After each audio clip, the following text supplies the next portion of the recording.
Hi friends, இன்னைக்கு நம்ம இந்த பீட்ரூட்டை வச்சு ஒரு டிஃப்ரெண்டான ஃப்ளார் ஸ்வீட் செய்ய போறோம். ஃபுட் கலர் எதுவும் யூஸ் பண்ணாம இந்த பீட்ரூட்டை தான் நம்ம யூஸ் பண்ண போறோம். வாங்க பார்க்கலாம். இந்த ஸ்வீட் செய்ய இப்போ நான் 1.5 கப் கோதுமை மாவு எடுத்துர்க்கேன்.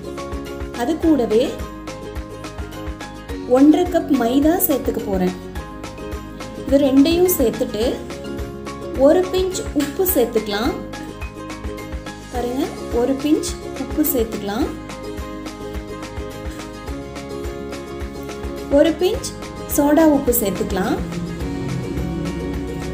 இது சேர்த்துட்டு நல்லா நம்ம மிக்ஸ் பண்ணி விட்டுக்கலாம்.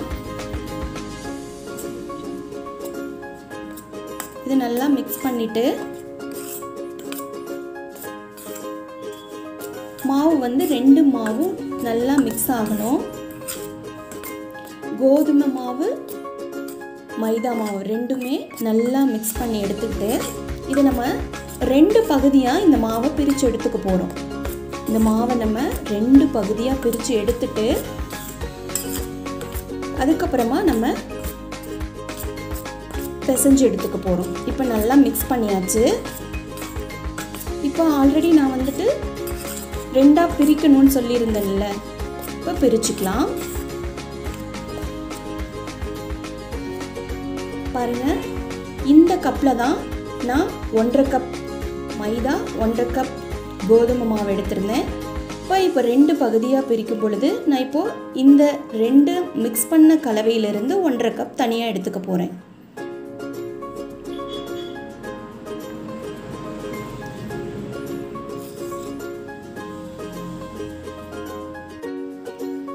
ரெண்டு பகுதியாக பிரித்து எடுத்தாச்சு. பாருங்கள், இதில் ஒரு பகுதி மாவு இருக்குது, அடுத்து இதில் ஒரு பகுதி மாவு இருக்குது. நம்ம இப்போது இந்த பீட்ரூட்டை சீவி எடுத்துக்கலாம். இப்போ இந்த பீட்ரூட்டை நல்லா சீவியாச்சு. இதை மிக்ஸி ஜாரில் சேர்த்து 2 ஸ்பூன் தண்ணி விட்டு நல்லா அரைச்சி எடுத்துக்கலாம். பீட்ரூட்டை இப்போ நம்ம நல்லா அரைச்சி எடுத்துட்டோம். இது இப்போ நம்ம வடிகட்டி அந்த சாறு மட்டும் எடுத்துக்கலாம். பாருங்க, போல வடிகட்டில் ஊற்றி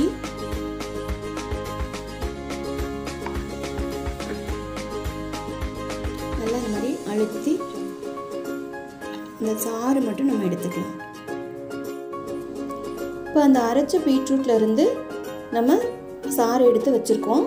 இது ஒரு பக்கம் இருக்கட்டும். இப்போ நம்ம அந்த ரெண்டாக பிரித்து வச்சுருக்கக்கூடிய மாவை பிசைஞ்சு எடுத்துக்கலாம். பாருங்கள், ஒரு பகுதி மாவு.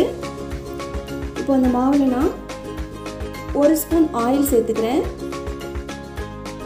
ஆயில் சேர்த்து நல்லா பிசைஞ்சிட்டு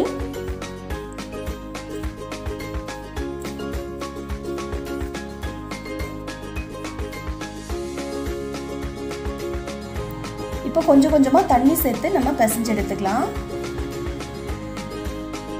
தண்ணி கொஞ்சம் கொஞ்சமாக சேர்த்து பிசையணும்.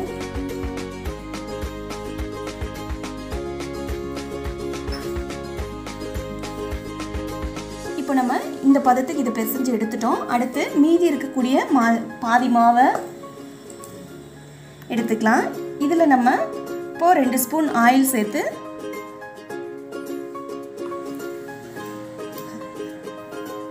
இதை பிசைஞ்சு விட்டுக்கலாம். இப்போ இதுக்கு நம்ம தண்ணிக்கு பதிலாக இந்த பீட்ரூட் சாறு ஊற்ற போகிறோம். ஃபுட் கலருக்கு பதிலாக இந்த பீட்ரூட் சாறு ஊற்றி கொஞ்சம் கொஞ்சமாக நம்ம பிசைய போகிறோம்.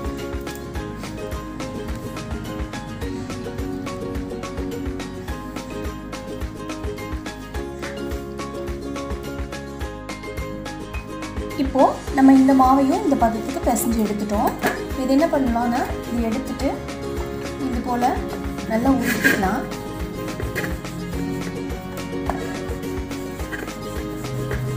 உருட்டிட்டு இது ரெண்டாக பிரிச்சுட்டு இதுக்கு மறுபடியும் உருட்டி எடுத்துக்கலாம்.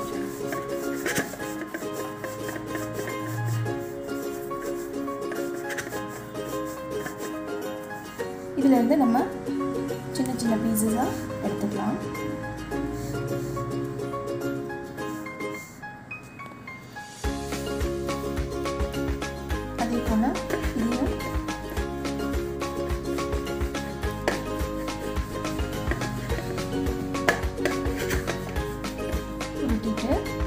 போல்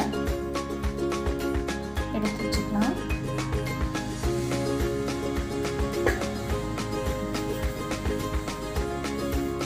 அதே போல் இந்த மாவையும் நம்ம எடுத்து உருட்டிக்கலாம். இது போல்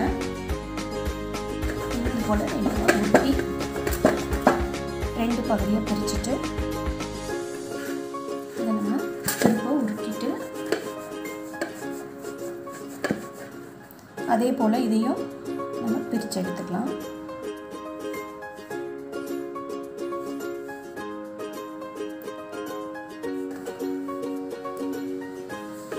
மீதம் இருக்கிறதையும் போல் உருட்டிட்டு அதே போல் குட்டி குட்டி பீஸாக நம்ம பிரித்து எடுத்துக்கலாம். இப்போ இது எல்லாத்தையும் நம்ம இது போல் பால்ஸாக உருட்டி எடுத்துக்க போகிறோம். பாருங்கள், இது போல் எல்லாத்தையும் பால்ஸாக உருட்டி எடுத்துக்கலாம். இப்போ நம்ம அந்த மாவையெல்லாம் இது போல் பால்ஸாக உருட்டியாச்சு. இப்போது இதிலிருந்து இப்போ நம்ம இந்த கலர் பால் இருக்கு இல்லைங்களா, இதை எடுத்து நல்லா உள்ளங்கையில் வச்சு இது போல் பண்ணிக்கணும். இந்த மாதிரி நல்லா அகலமாக இந்த மாதிரி பண்ணிவிட்டு பாருங்கள், நம்ம இப்படி பண்ணாலே அது நல்லா விரிஞ்சு வரும். இது வந்ததுக்கப்புறம் இந்த ஒயிட் கலர் பால் எடுத்து உள்ளே வச்சு இதை நல்லா நம்ம இப்போ கவர் பண்ணிக்கணும். பாருங்கள்,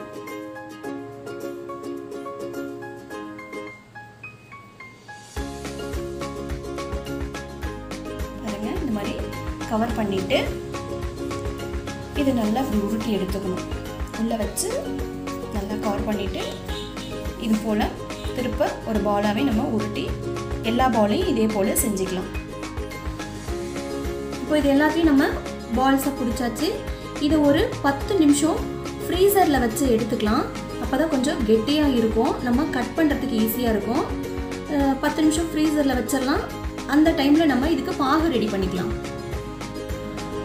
நம்ம வந்து 3 கப் மாவு எடுத்திருந்தோம்.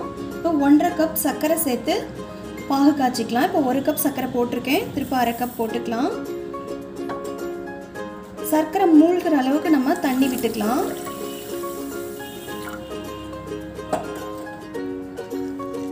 இதெல்லாம் பண்ணதுக்கு அப்புறமா தான் நம்ம அடுப்பு பற்ற வைக்கணும்.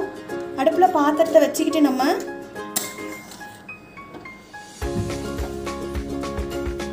சூடான பாத்திரத்தில் சர்க்கரையை போட்டு தண்ணி ஊற்றணும் அப்படின்னா ஒரு மாதிரி ஆகிடும். இப்போ இதெல்லாம் சர்க்கரை போட்டு தண்ணி ஊற்றி அதுக்கப்புறம் நம்ம அடுப்பை பற்ற வச்சுட்டு பாகு காய்ச்சிக்கலாம்.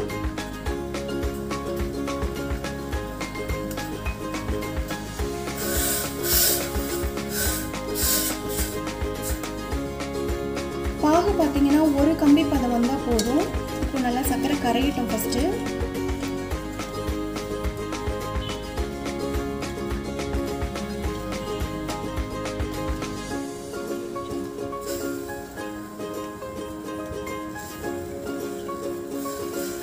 இந்த மாதிரி நம்ம கிளறி விட்டுட்டே இருக்கணும், இல்லைன்னா அடி பிடிச்ச மாதிரி ஆகிடும்.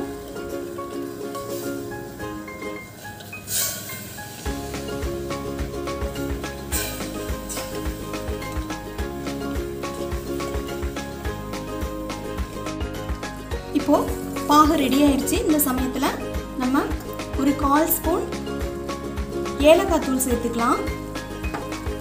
மணத்துக்காக இதையும் போட்டு கிளறி விட்டுட்டு இப்போ இந்த பாகுக்கு நம்ம கொஞ்சமாக லெமன் ஜூஸ் ஊற்றிக்கலாம். அப்போ தான் கெட்டி ஆகாமல் இருக்கும். கொஞ்சமாக லெமன் ஜூஸ் ஊற்றிக்கலாம். ஊற்றி கலந்து விட்டுட்டு நம்ம இறக்கிடலாம். இப்போ நம்ம ஃப்ரீசரில் வச்ச மாவை வெளியில் எடுத்தாச்சு. இதை நம்ம இப்போ கட் பண்ணி எண்ணெயில் போட்டு பொரிச்சு எடுத்துடலாம். பாருங்கள், ஒரு நைஃப் எடுத்துட்டு இது போல் கீழே வரைக்கும் போகக்கூடாது, பாதியோட இப்படி கட் பண்ணிட்டு திருப்பி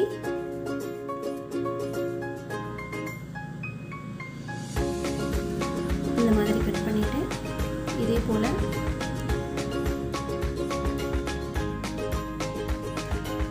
இந்த பக்கமும் எடுத்து இந்த பக்கமும் இது போல் நம்ம கட் பண்ணிக்கலாம். எல்லாத்தையும் இதே போல் நம்ம கட் பண்ணி எடுத்துக்கலாம். இப்போ நம்ம எல்லாத்தையும் இது போல் கட் பண்ணி எடுத்துட்டோம். அடுத்து இது போய் எண்ணெயில் போட்டு பொரிச்சு எடுத்துடலாம். இப்போ பாருங்கள், எண்ணெய் சூடாகிடுச்சு. நம்ம ஒவ்வொன்றா எடுத்து எண்ணெயில் போட்டுடலாம்.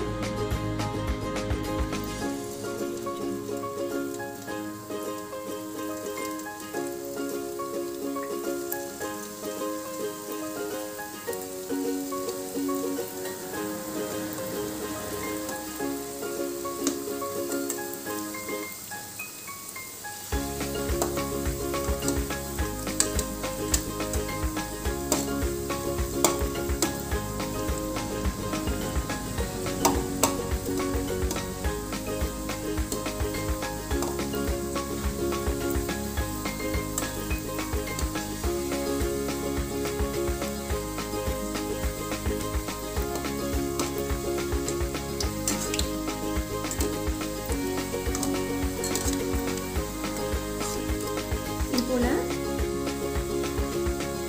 எண்ணெயில் சூடாகும் பொழுது விரிய ஆரம்பிக்கும்.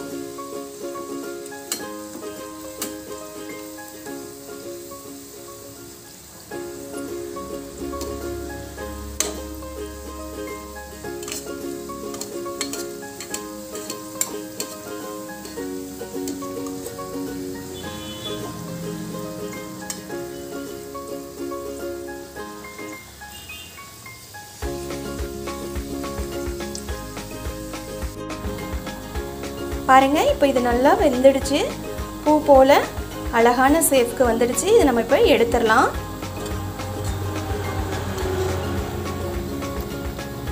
இது போல் ஒவ்வொன்றா எடுத்துட்டு அடுத்த பேட்ச் போட்டு எடுத்துடலாம்.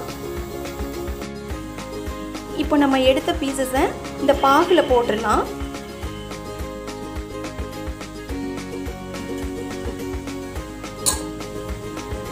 இது போல் போட்டுட்டு ரெண்டு ரெண்டாக நம்ம பரட்டி எடுத்துக்கலாம். பாருங்கள்,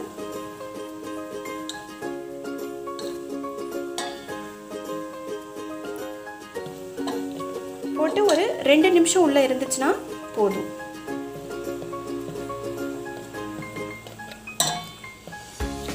ஒவ்வொன்றையும் 2 நிமிஷம் நம்ம பாகில் போட்டு எடுத்துக்கலாம்.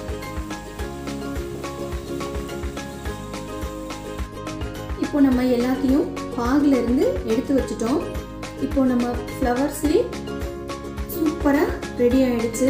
பார்க்கவே ரொம்ப அழகாக இருக்குது. இதுக்கு பார்த்திங்கன்னா நம்ம ஃபுட் கலர் எதுவுமே யூஸ் பண்ணலை. அதுக்கு பதிலாக பீட்ரூட் சாறு யூஸ் பண்ணியிருக்கோம். அது மட்டும் இல்லாமல் பாதிக்கு பாதி நம்ம கோதுமை மாவு பயன்படுத்தி செஞ்சுருக்கோம். இது மாதிரி செஞ்சு கொடுத்தா குழந்தைங்களும் விரும்பி சாப்பிடுவாங்க. இது போல் வித்தியாசமாக செய்யும்போது எல்லாருக்குமே ரொம்ப பிடிக்கும். இது போல் புதுமையான பதிவுகளை நீங்கள் தெரிஞ்சுக்கணும் அப்படின்னா நம்ம சேனலை மறக்காமல் சப்ஸ்கிரைப் பண்ணுங்கள். பக்கத்தில் இருக்கிற பெல் ஐக்கானையும் கிளிக் பண்ணுங்கள். அப்போ தான் நம்ம போடக்கூடிய பதிவுகள் உடனுக்குடன் நோட்டிஃபிகேஷனாக உங்களுக்கு வந்து சேரும். இந்த பதிவு உங்களுக்கு பிடிச்சிருந்தா நம்ம சேனலை லைக் பண்ணுங்கள். உங்கள் ஃப்ரெண்ட்ஸ் அண்ட் ரிலேஷனுக்கு ஷேர் பண்ணுங்கள். தேங்க்யூ.